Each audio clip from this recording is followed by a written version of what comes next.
Diqqat! O'zbekiston Respublikasi Mudofaa vazirligi ogohlantiradi. Hurmatli yurtdoshlar, yodda tuting. Muddatli harbiy xizmatga yuborish, kontrakt bo'yicha harbiy xizmatga kirish, Mudofaa ishlari boshqarmasi va bo'limlarda amalga oshiriladigan har qanday hujjat ishlari mutlaqo bepul. Ushbu masalalar yuzasidan ishingizni moddiy mablag' evaziga hal qilib berishni taklif etishdimi? Unday kimsalarga aslo ishonmang.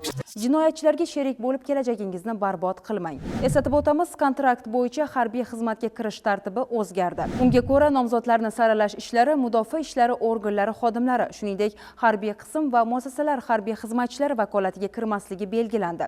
2025-yilning 1-yanvar sanasidan kontrakt bo'yicha harbiy xizmatga kirish bilan bog'liq masalalar markazlashgan holda faqatgina Mudofaa vazirligi markaziy apparati mutaxassislari tomonidan amalga oshirilishi belgilab qo'yildi.